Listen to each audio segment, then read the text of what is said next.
There's me and that bull again. Hello and welcome to my review of Chapter 4 of Percy Jackson, the Lightning Thief. This chapter is entitled My Mother Teaches Me Bullfighting. I think that's what it's called. I'm excited for this one because I liked this chapter a lot more. And I recorded a lot more notes about this chapter as well. So just like last time, I am going to be looking through the notes as I talk about this. So bear with me as I do that. I might have to pause some time just to make sure that I'm reading. Might have to pause some of the time to make sure that I'm reading everything I wrote down. So I'm touching on all those things.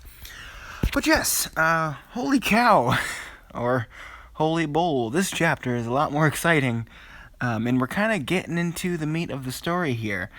No pun intended. So here we go with continuing where we left off last time, with him kind of barreling down the road, and it's raining, of course, and they're like running away from and they're like, what?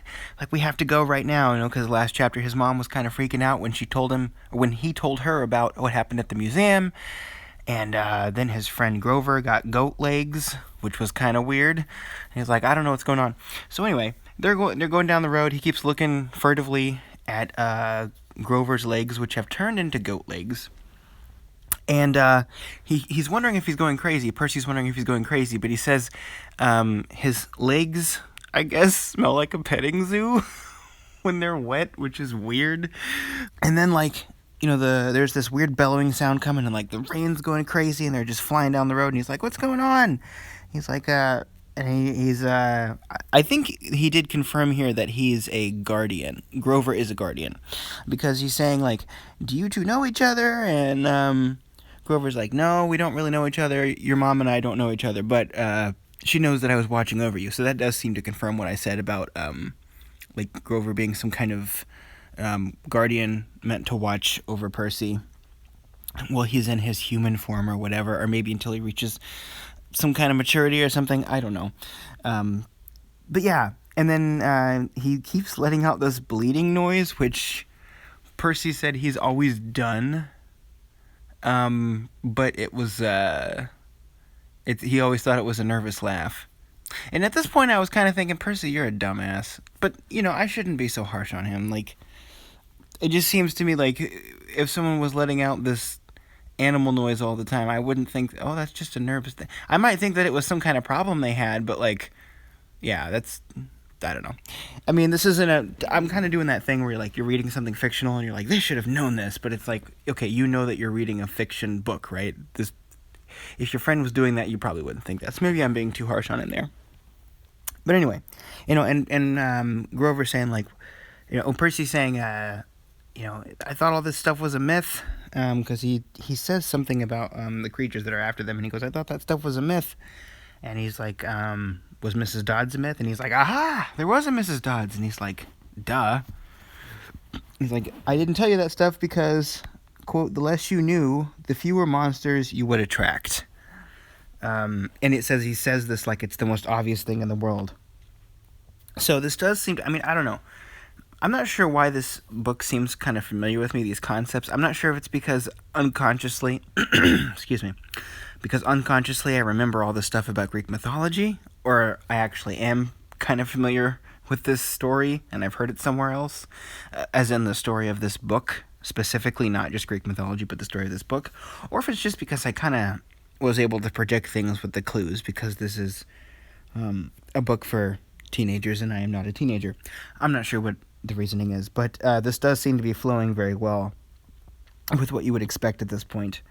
Grover also says, it didn't, I tried to distract you from this by acting like it wasn't real, but you started to figure out who you were. There is some allergens in my house right now, and it's kind of stuffing me up, so that's why I'm making weird noises, and I apologize. And he's like, what do you mean starting to figure out who I am? And he said, the kindly one, we thought you would think the kindly one was a myth. So that leads me very much to believe that Mrs. Dodds was the kindly one, actually. And not actually Percy, as I had previously thought. So yeah, Mrs. Dodds is seems like she is the kindly one. So a kindly one seems not very kindly. Don't know what that means. I guess we'll figure it out. So, they inform Grover and Percy's mom inform Percy that they are in fact going to this mystical summer camp, and that those 3 old ladies were fates, which is something I think I should have figured out, and I'm kind of beating myself up because I was going to make a joke.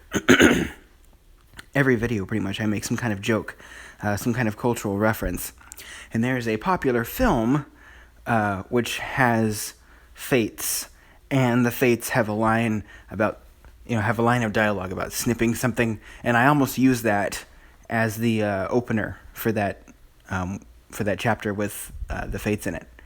But I didn't use that because I was afraid that was too far into the film and I didn't want to spoil something.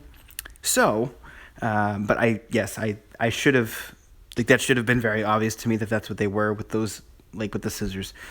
So, but anyway, that was just kind of a brain fart. But that's cool because it's very consistent, like I said. Okay, now they're driving on the highway and lightning hits the car, and it says it feels like the car exploded. So with the lightning hitting the car, I'm kind of thinking, okay, is this another thing with the lightning thief? Is this like a Mrs. Dodds left her earthly plane and she became like a lightning monster? Or maybe there's a lightning monster that's like in charge of the lightning? Maybe it's Zeus? Oh my god, if it's Zeus, I'm going to feel so stupid. Because they just did this thing with the fates, right? So what if the lightning has something to do with Zeus? But then again, the lightning seems to be malevolent, and I don't think Zeus is malevolent in mythology. Zeus is like a crazy person, a crazy god who is kind of frivolous in his pursuits, I guess, if you're familiar with Greek mythology. But he's known for doing weird stuff, but that doesn't really seem to be what's going on. Percy, Grover at one point says that the Lord of Death and his bloodthirstiest minions are after them when they're being pursued in this car. So is that Hades? Maybe? I don't know. So anyway, lightning hits... I know I'm getting so sidetracked in this one, and I'm so sorry. Lightning hits the car. And Percy and his mom are fine. But Grover is, knocked out. So maybe Percy and his mom are, some kind of... maybe they're, some kind of godlike beings, where they're always fine. Well, not always, but where they have a lot more protection and surviving skills. Because I think a couple times now, Percy's been in situations that should have hurt or killed him, and that did not happen. So that they see this figure that's chasing them before lightning hits the car, and now lightning has hit the car, and the car's in a ditch, and there's a big hole in the ceiling, and so his mom is telling him, you have to get out. You're going to go to the top of this hill. There's a tree at the top of the hill. You go over the hill. You're going to see a log cabin down there, or some kind of cabin, and that's where you have to go before this thing basically gets you. And this thing that's after them is I'm looking it up, it's a Siphaeson. Is that how you say it? It's a big guy with horns, and he's all buff, and he's got fur covering his upper body. He's 7 feet tall, and he smells like rotten meat, which is kind of a theme you see with a lot of older mythology, where things have a smell like death and rotting, if there's some kind of dark being. So that I thought that was cool. But it's a Siphaeson or something like that, unless I misheard that. So Percy obviously doesn't want to leave his mom, so he's racing up the hill to try to get away from this thing. And no, hold on, sorry. Percy doesn't want to leave his mom, so he takes his mom with him, and they help get Grover out of the car because Grover is injured, and they're going up the hill. But his mom's saying, I need you to go by yourself. It's after you. It's not after us. And I should have known, not to keep you here all these years because I put you in danger. So, but he doesn't want to leave her. So they go up the hill, and they're being pursued by this thing, and we find out that it has very bad eyesight and very bad hearing, and so it goes mostly by smell. That's a theme I've seen before in science fiction, and I think it is based off of mythology in those cases. I did say before I'm kind of familiar with mythology, but me not being particularly familiar with mythology might come back to bite me, actually, because maybe these are things I should just know. Maybe I should have followed Brunner's advice and learn these things before moving on, because they're important to life and death. Yeah. Also, this might be one of those situations where you have someone who's kind of incompetent in letting someone else stray from the path too far, not hammering it home far enough, where Percy might be like, I should have learned this stuff, and because now I'm in danger. But it's like, he's 12, so how much of that responsibility should really lie on him? Can you really count on a 12-year-old if you tell them to consistently study something, even if they like you as a teacher?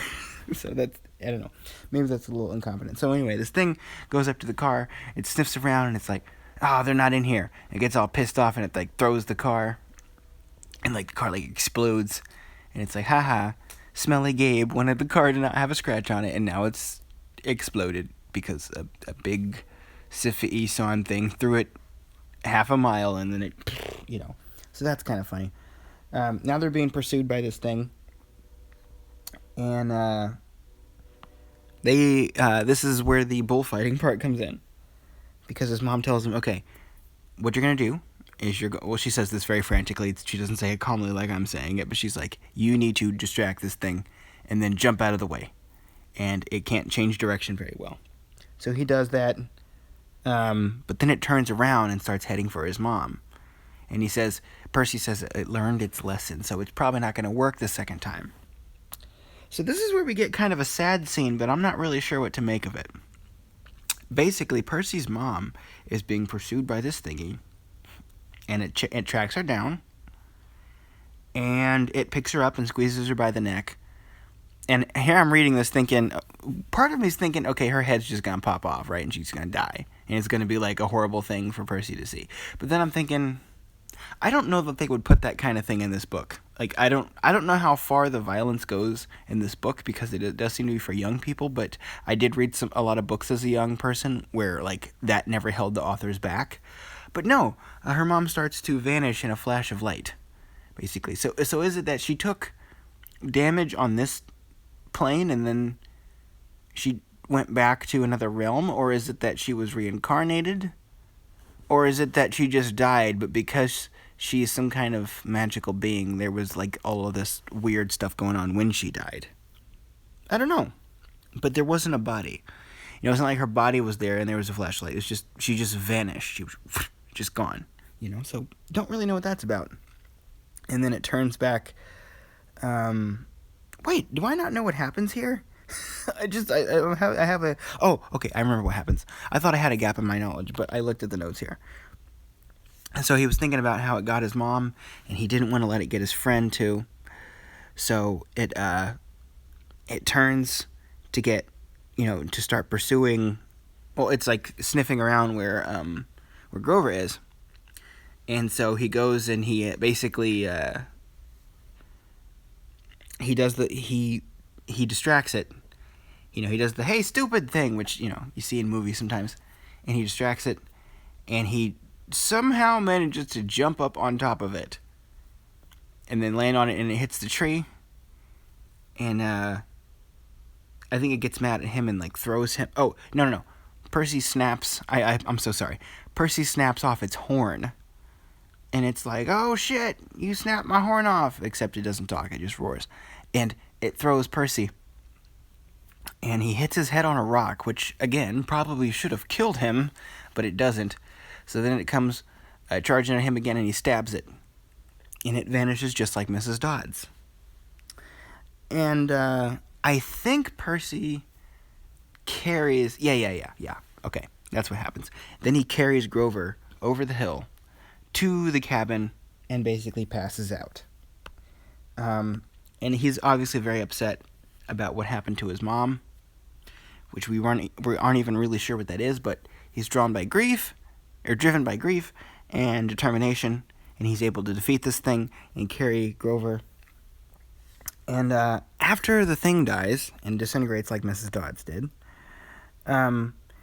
it's the rain stops, and the thunder only rolls in the distance. So I'm like, again, why do we have thunder associated with all these enemies? What's going on there?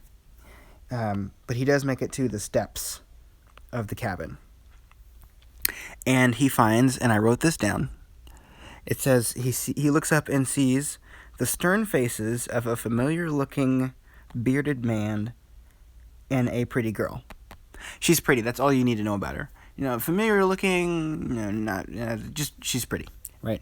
But she does get a name. Her name is Annabeth. And I'm not sure why the man looks familiar. Is it his father? Is it someone who's at the school? Is it Brunner? And in a different form. This isn't even my final form. Is it a different form of Brunner? I don't know. But so it looks like he's made it to the summer camp. His mom is MIA, and he's probably about to start some kind of training, I would think, because that's kind of what I had the suspicion that the summer camp was. But yeah, that's a lot of stuff to happen in one chapter. It seemed shorter than the other one, but it had a lot more stuff. I actually listened to these twice, every time. I listened once, just because I tried to listen and take notes at the same time when I'm listening, and that doesn't work very well. So I listened to it once on normal speed, just to listen to it, just to take it in. And then the second time I take notes, but I listen to it on 2x speed, so it doesn't take me as long. And sometimes when you listen to things on 2x speed, you catch things you didn't catch the first time. But if it's confusing, sometimes you can listen to things twice and still not get it. But that's why I seem to remember things in great detail. It's not like I'm writing down word for word what's happening, but I remember details because I've heard them twice. So, I liked this quite a bit. I thought it was pretty cool. I'm actually excited to see what happens. I was tempted to move on to the next chapter, but I did 2 chapters today because I got distracted yesterday. I try to do 1 a day. I'm trying to stay on top of the schedule, so I did 2 today. But yeah, I actually, for the first time when I'm reading this, I'm like, okay, I need to know what happens right after this. I don't want to wait. So, yeah, but I'm going to, and tomorrow I'll do the next chapter. But I don't know what my predictions are exactly for this book. Not entirely sure. I think I've pretty much laid them all out. Probably the mythology's going, and going to continue to be based on maybe things that I have suggested, or maybe I'm totally off with my predictions. Who knows? But maybe we'll see Hades, and maybe we'll see Zeus because it's a lightning book. I don't know if these if this is going strictly everything in Greek mythology is correct, or if this is that was just people trying to tell what the real truth was, and our book has what the real truth is. So, it could do like that. I've seen other fantasy books do that before. Not that I read many fantasy books, but books that have fantasy say, yeah, everyone thinks this, but really it's this way. Even Edgar Allan Poe did that, actually, for some stuff. So, we shall see. But for now, chapter 4, My Mom Teaches Me Bullfighting. I don't remember what the exact title is, but something like that. Something about his mom and bullfighting. That chapter, really liking it. Excited to see what happens next. So, if you like this content, be sure to like this content. Until next time, I will see y'all next time. And bye-bye.